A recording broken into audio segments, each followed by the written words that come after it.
Greetings, ladies and gentlemen, and a warm welcome to yet another inspiring episode of the Success Talks with Coach Tendai Mungate talk show.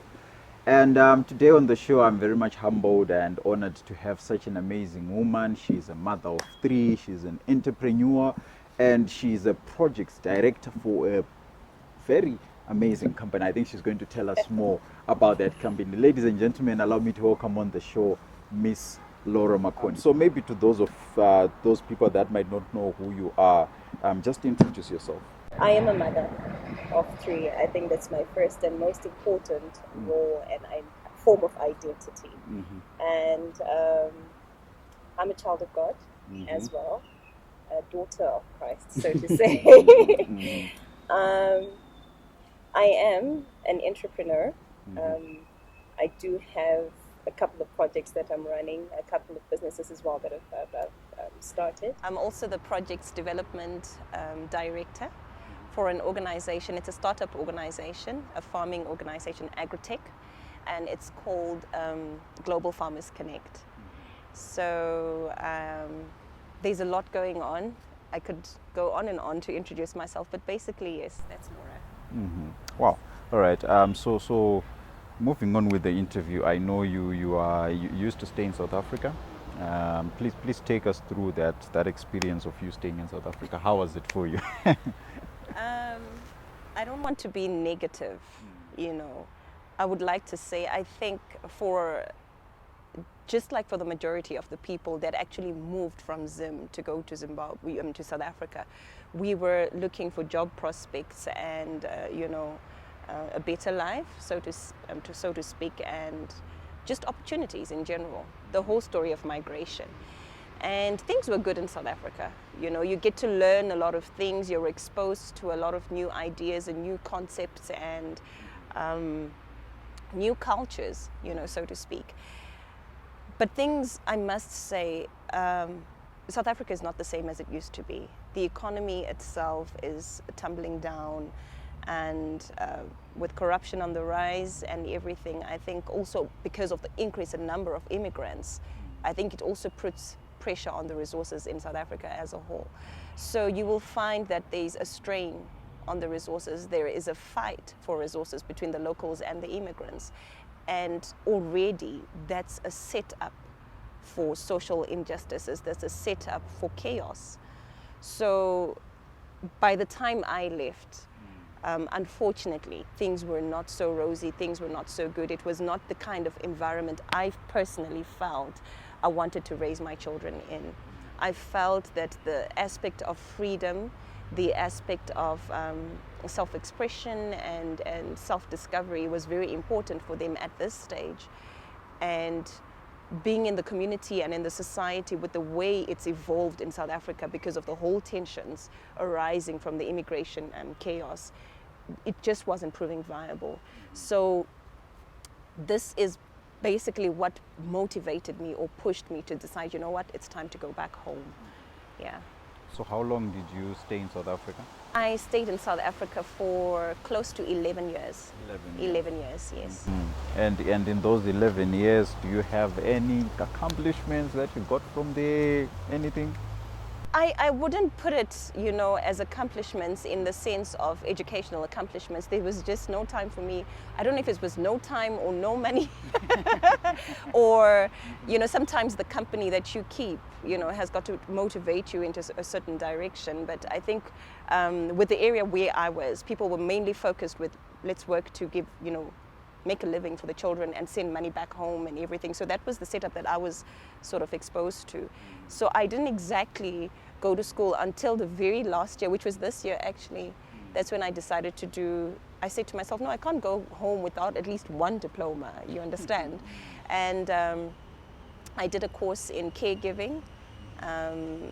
And yeah, that was good. I don't know if it was because of the pressure that everybody was now migrating to the UK and running away from South Africa, but I said to myself, at least let me have something. And yeah, that's what I did. No major accomplishments except raising the family, yes, yeah. All right. So maybe before we dive deep into your story, maybe let's have a background of who Laura is growing up, before you got married. Let's talk about that, Laura, first. Definitely always have been full of ideas, and I have a mind. I've always had a mind of my own. I was born in a family of 4, with 3 brothers, and I was the only girl. So weren't you tempted to be a tomboy or something like that? At some point, yes, but my mom made sure that she kept me in the girl lane, so to speak. But yes, grew up in a Catholic environment, very strict mother. She was a single parent, and I am what I am today because of her. She's always believed in me, and I think through the ups and downs from when I was a child and everything, self-discovery, like I was talking about, came through mainly her support. I think you can imagine, as a single mother, it wasn't easy for her, but she exposed me to a better life. Way before I was even married, I had such opportunities, in my plate. And yeah, so that's Laura before. It seems like your mother played a pivotal role. She still does. What would Yes. be some of the lessons you have drawn that you are now using even in parenting today, that you drew from your mother? Definitely having a strong character, one. And if life presents lemons, like she says, make lemonade. I've watched her make lemonade all through the years up till now, and be aggressive. If you want to achieve a goal, be aggressive, go for it. And you don't live for anybody else, you live for yourself. And smile. Smile, it makes the world a better place. Yeah, so those are some of the lessons that I've drawn. Love. You love unconditionally, love the next person, love your neighbor. And I know one thing that my mom has always said to me is, whatever you do in your life, make sure that if God was to come today, you would be in the right place. Don't be caught in the wrong place, because you never know when. I think basically it's more of when opportunities come, be in the right place, be in the right frame of mind, and have the right kind of attitude, have the right kind of associations around you, so that you can take hold of what life presents before you. Yeah. Maybe just to ask a follow-up question, what are some of the challenges that you have faced in your life that have really maybe put you down, made you hit rock bottom? I think for me, it was mainly the experience my experiences in South Africa, because I was an illegal immigrant. I did not have papers. And one thing I did before I left, I took my ID, the metal silver ID. I took it with me. I don't know why, but no, the metal one, I still have it. I'm not in my 2000. So I took the metal one with me for whatever reasons, but I couldn't apply for, I didn't have the right, qualifications or the right papers for me to be able to get, legalized in South Africa, the whole 11 years. And at some point it got frustrating, because I would go back into my wallet and look at my ID and say to myself, I am nobody here. Whatever I try to do, whatever gifts or talents I try to use, I cannot do it to the best of my ability for as long as I do not have the right documentation. So in as much as I would try to rise up, and do in business or whatever, in work, it was limited. But that ID must have been the starting point for me to say, why don't I just go back home? Because when I go back home, I can use this. I am somebody. I am counted, And if I want to open a bank account, I couldn't even open a bank account. And that was frustrating on its own, You can't save because you're risking saving money, Mumbai. You can imagine. So it's that one thing that set me back, not having an identity where I was in as far as legality is concerned. That, I think, limited my prospects in South Africa. Yeah, definitely. Wow, amazing. Thank you very much for sharing that with us. And interestingly, viewers, recently as Success Talks, we hosted a career mentorship class. and she was one of the few people that came to that class. And after the break, definitely we are going to dive more into that and how your life is transformed and some of the things that she's now doing now after she has come to Zimbabwe, and just basically she's going to share your testimony around that. So stay tuned to enjoy this wonderful testimony.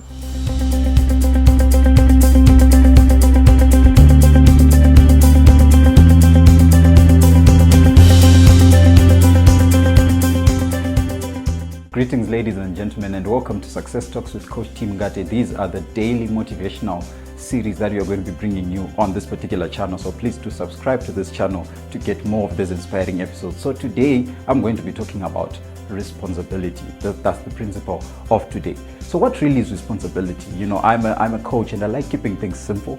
So responsibility by definition is one's ability to be accountable and answerable for, number one, the choices, number two, the decisions and the actions that you're making. So the biggest question that I have for you today is, are you taking responsibility for your life? You know, one of the key things that I would like to share with each and every one of us is, have you ever asked yourself this question? Whenever something goes wrong, who do you blame? Do you blame others? Do you blame yourself? Do you blame the government? Who are you blaming when things go wrong in your life? So when we are talking about responsibility, we are saying you're taking 100% control over your life. You know, I always share with people that true success only becomes visible in our lives the day we take 100% responsibility for our lives. So what am I saying to you today? Take responsibility for your life. Stop playing the blame game.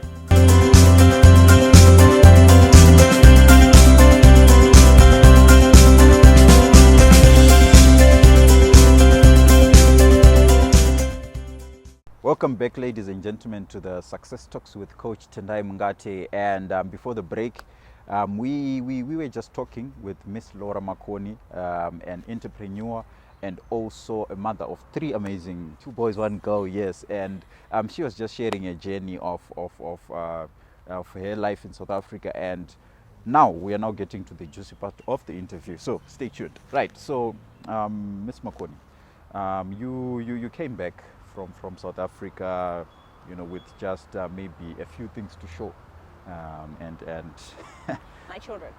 Your children, Particularly the last born who was born in South Africa. All right. Yes, of course, you've got your children, and then maybe the diploma that you mentioned that you acquired. How did it make you feel? I didn't feel any less of a person than I know I am. If anything, at some point I had that regret to say, maybe if I had stayed home, I would have, you know, achieved milestones. But you know, when you are a prayerful person, you get to understand that God puts you in certain places for a season and for a time. And whatever that you are exposed to, I have built relationships, very strong relationships with amazing and wonderful people that, you know, my heart broke. It was all tears, you know, before we came. And you get to that point, you know, but you've got to stand firm. I had to stand firm and say, I have to go home, because for me, it was the beginning of a new season. For me, it was realigning my life to the will of God. What has He purposed for me? And every answer was pointing back home. I did not have a plan to say this is exactly what I'm going to do. What I did, I used to buy groceries, I think from 2 years back during the COVID, I would buy groceries and start stocking up and putting them in a blue drum.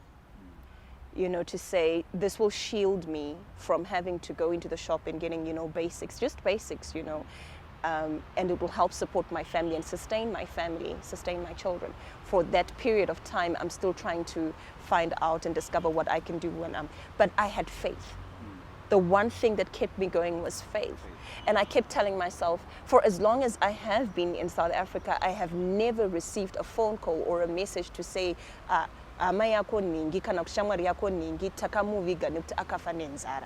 So that gave me hope. And I said, if I'm not going to die of hunger, then I will push until something comes, until something actually does come to fruition. And I think I was supposed to come back in December 2021. And for some circumstances took place and everything, and I said, okay, I'm going to push it a little bit further. I don't know if it was cold feet. For me, later on, I said to myself, this was an act of disobedience. Because then, had I come at that point, I think I would have just been where God wanted me at the right time, in the right place. But nevertheless, because of His grace, it's sufficient. And He still managed to work miracles for me, taking me from the other side to come all the way here and sustain me to where I am now. So yeah. Wow, amazing. So let's talk about because I think most people are curious to know what then happened. Now she's working and all that. Yes. So let's talk about what happened. I know our event, the career mentorship class, also played a pivotal role. Maybe just share that story with our viewers. I was afraid you wouldn't mention that, because that for me was the starting point. A relative of mine is on the platform, Coach Stella, and she sent me the link and urged me to join the group. Shout out to Coach Stella. Shout out big Zambia, right? From Mozambique. Mozambique, Yes. Thank you very much. She's my ndimai nini kwandiri mwana we hanzvadzi yamai saka ndimai. And for a mother to think of me, for me, these things are very significant to me, because she played a motherly role. It's like God had put her in my life for such a time as this, to sort of usher me into a world at the right time when I actually needed ushering. Kuti, okay, and now I want to go home. And I remember discussing it with her. She had her fears, and I said, no, mommy, this is exactly what I'm going to do. And she supported me. Support system. I will come to that a bit later. And then I came. Obviously, the first couple of weeks, you want to go, and the children hadn't been here. I think my two little ones had never been home. So it was a case of, I wanted them to feel and to experience the love of family, their grandmothers and their cousins and family, the whole. And so we took, I think, basically the first three weeks or so doing that. And while I was at my mother-in-law's place, still in Rewa, the message came in, the flyer from Success Talks, to say you guys were hosting a success coaching platform. It was a workshop development. And I said, I'm taking this opportunity because this is what I came to do. And it has been a foundation. The speakers there, I remember particularly Pastor Dudu Maninga. She spoke into my life on that very day. It was a very emotional session for me. But all the coaches put together were basically placed there, I think, for me.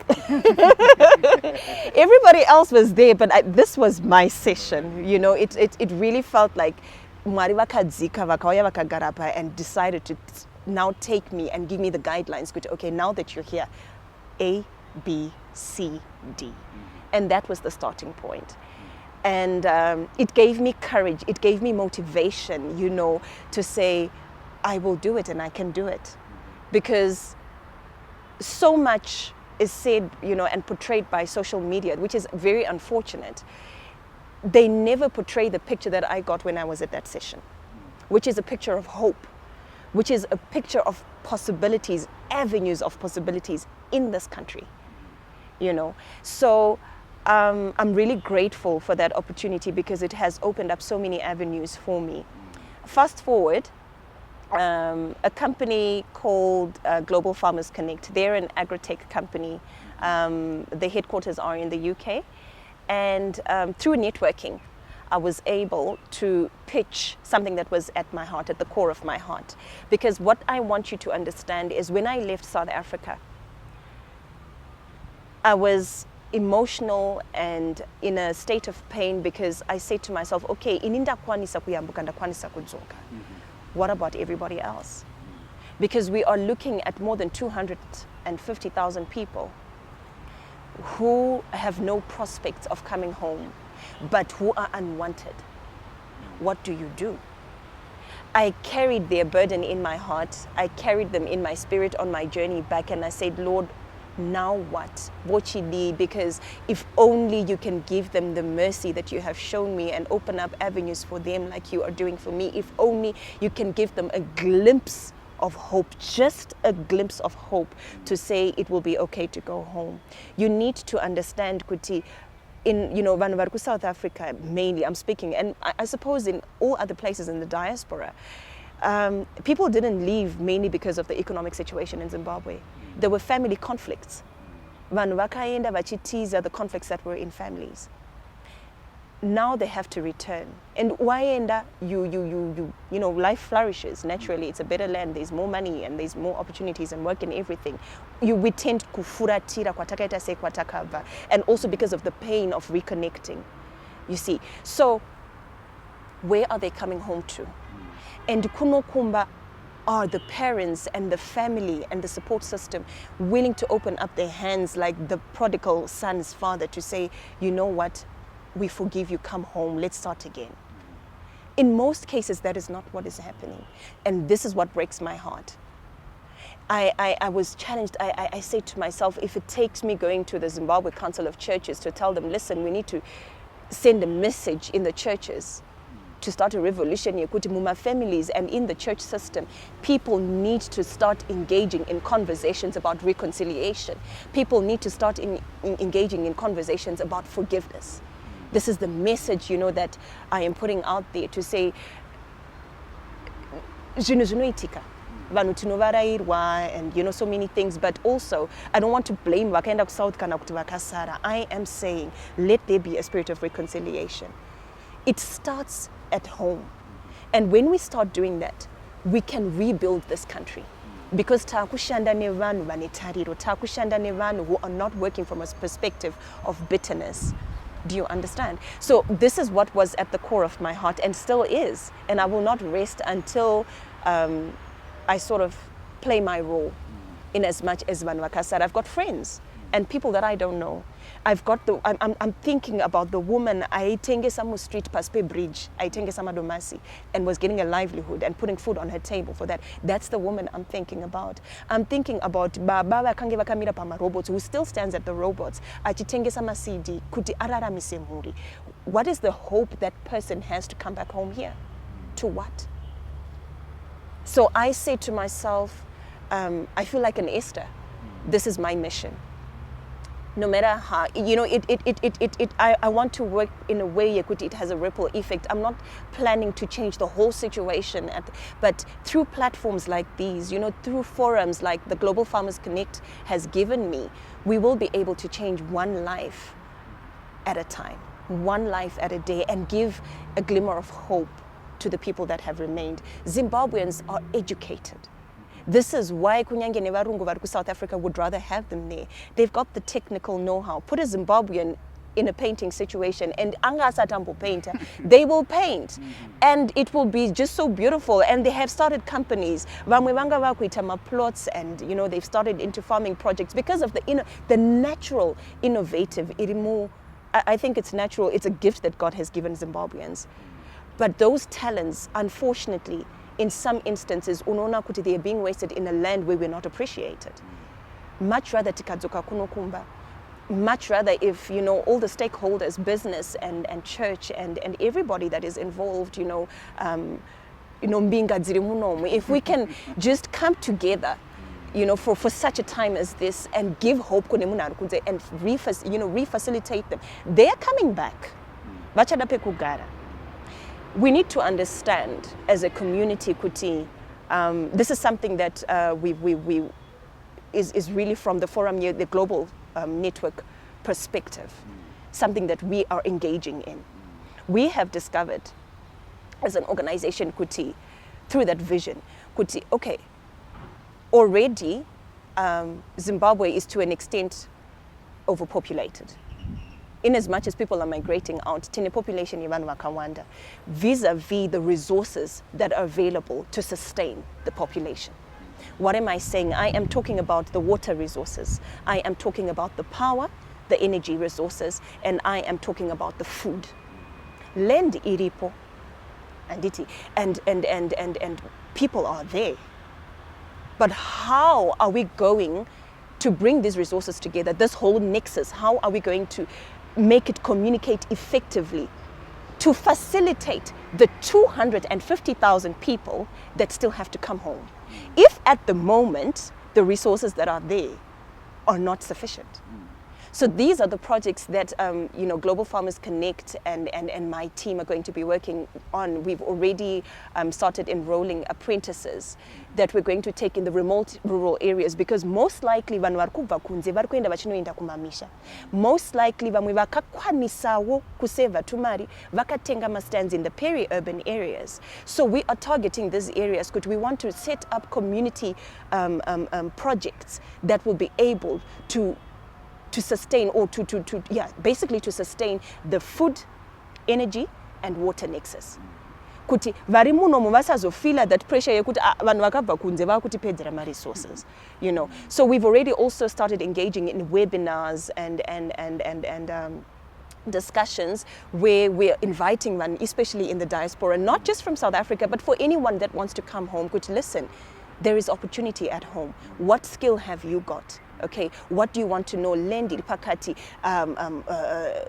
zvikoro zvevana zviri pakati, utinotangira pakati, and all those things. And we want to engage people in things that sustain the resources that we have. Let's move to solar.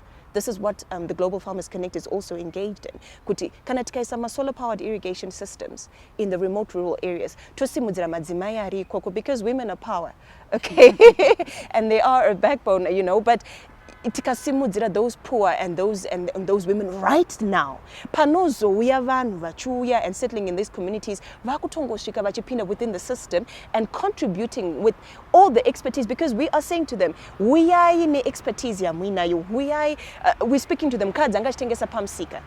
Build your market uchiri ikoko. When you come home, we help you to still be able to find pekuti urimire and add value to your product and still send it back.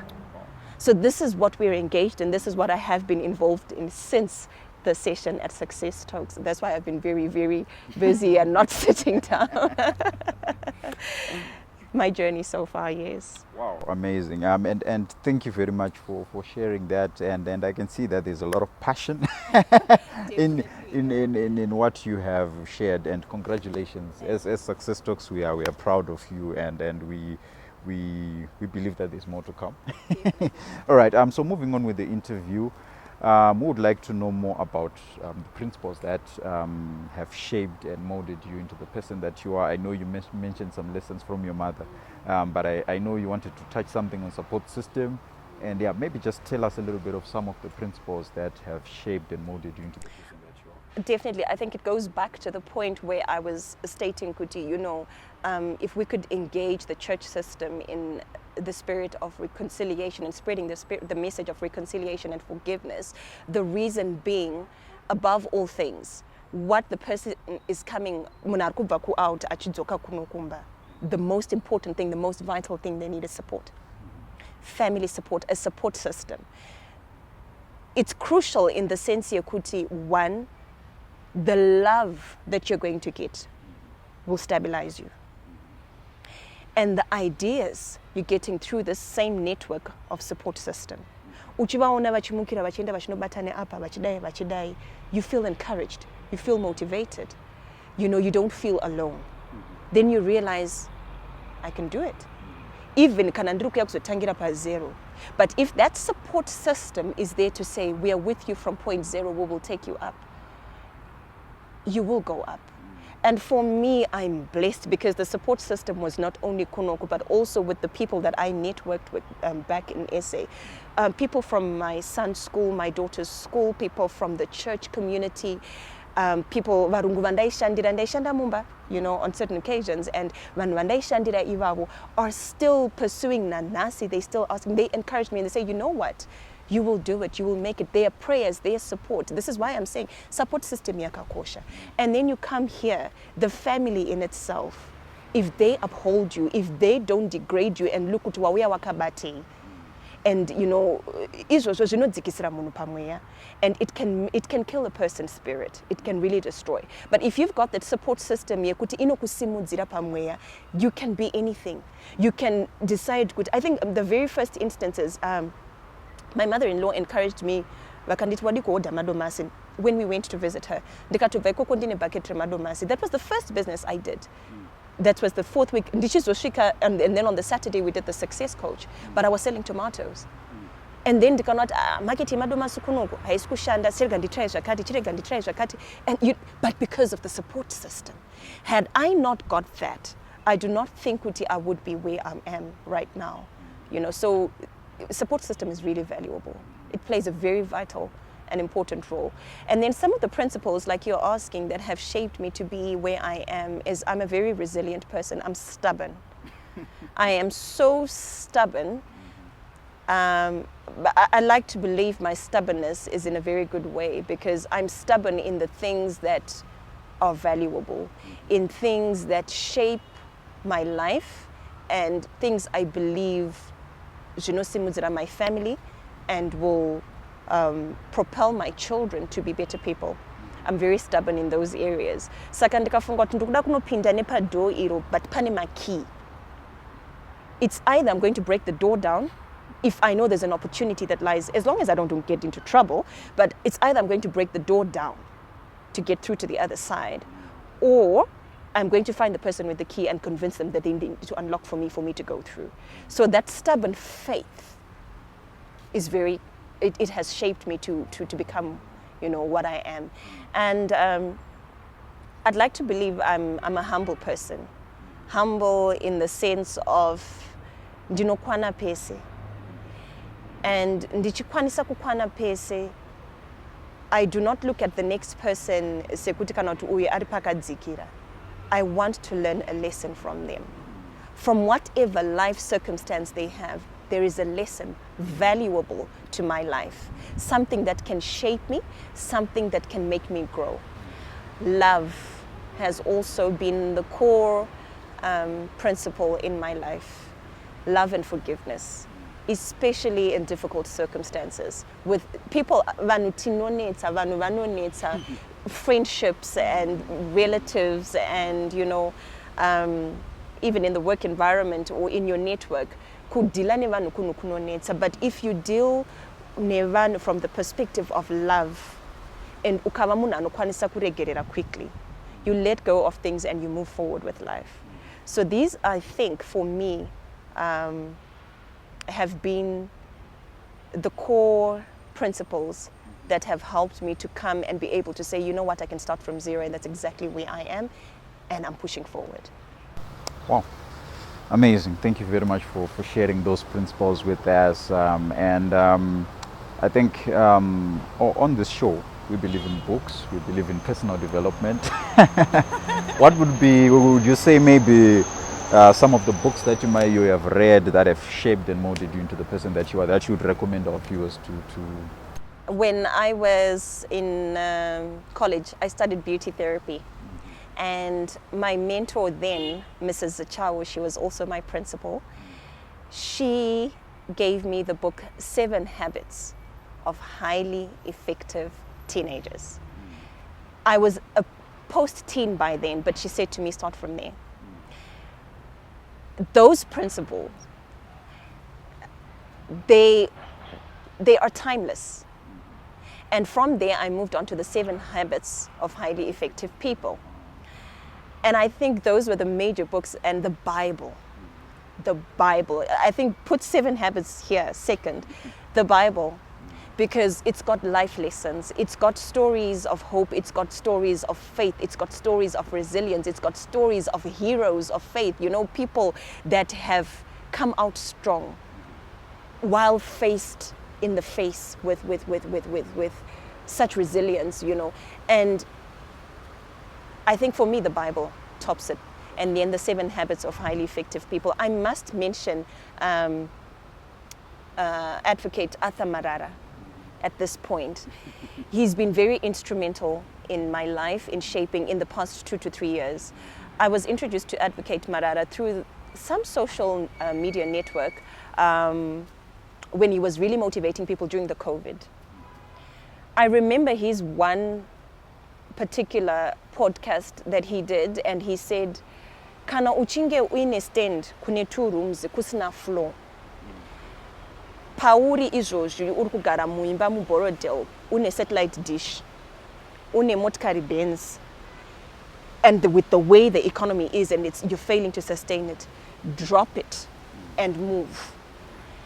And I was like, thank you. That was an affirmation. Kuti, you know what? And he encouraged, through many of his sessions and motivations, I would follow him, and I'm still following his inspiring motivations to this day. They have helped me to be able to get the courage to come back home. So what am I saying in essence? It's very important to have, to be grounded in your reading, to expose yourself, mukuverenga, material that will motivate you, material that keeps giving you hope, material that makes you have a bigger picture. Because unoramba une chinhu chekuti I'm not going to rest until ndachibata. Kusvikira ndasvika apo, I think I can do it. And it's not shaped by, looking at what your fellow counterparts have achieved. It's shaped by who you are and where you are. Do you understand? So you're competing with the brand you. To say, okay, Pandiri Panapa, I have to push so that I become the better person, Mangwana. And what am I going to do today? I've read a lot of books. Sometimes I'm not good with authors and everything, but I've read a lot of material that has helped me to be a better Laura than I was yesterday. And this is what I continue to strive to be. Kuti, all right, nasi. Ndaita Shakati, I've achieved Shakati. Mangwana, what am I going to do? Books and lessons that have taught me to grab opportunities. 2 days ago was the birth of my recent entrepreneurial development or entrepreneurial prospect. Someone posted on a group Randida affiliated to, and she was looking for someone who could deliver a hamper, a birthday hamper for her mom. And at that point, she didn't say where. And I said to myself, I can do a hamper. Not that I learned I had to go to school to do it, but I said to myself, I can do a hamper. And then I went to her inbox and I said, you know what, yes, I can. Because previously it had been an idea, and maybe I can, be a runner for Vanhu Kuno, because I understand the frustrations of Vanhu in the diaspora, in as far as kutuma Vanhu Kuno and getting things done, getting their errands run and everything. And I said, I can do it. So there was a little seed inside me. And I approached and I said, listen, I can do this for you. And then only later, like 2-3 hours later, she tells me, oh, by the way, it's in Mutare. And I said, wow. Then immediately, I knelt down, I prayed, and God gave me a name for this new brand. Hashtag Tumachie. Chie being my second name, Chiedza. Hashtag Tumachie. And I said, this is the birth of a new organization. But had it not been from the books, the motivational books and the motivational stories and the inspirational people that I follow, from the Success Talks convention that I attended, had it not been for that, I wouldn't have been able to see an opportunity from such a tiny platform. So I'm grateful that that has given me, and I did go and deliver. Yesterday I was in Mutare, I left I think 6 a.m, I was back at 10, but that has given birth to a new opportunity. And yeah, so reading and listening to inspirational stories is not for your pleasure, it's for your motivation, it's for your growth. Wow, thank you very much. I think I won't add anything, lest I dilute and try to pollute what you have said. But it's been amazing having you on the show, and we are very much proud of your exploits. As you mentioned, there are so many things now happening in your life. Got brands now being built, business is now being built. So thank you very much for that, and continue pursuing your dream. We would like to have you on the show, maybe in the next season or in the next one, just talking about some of the exploits that you would have done. So thank you very much for coming on the show. Amazing. Ladies and gentlemen, that was Miss Laura Makoni on the Success Talks show today. Please do subscribe to this channel to get more of these inspirational stories. So from me, Coach Tendai, our guest today, the crew behind the scenes, it's a wrap. Let's meet in the next episode. Don't forget to subscribe, like, share, and comment on this particular broadcast. Thank you. Let's meet in the next episode.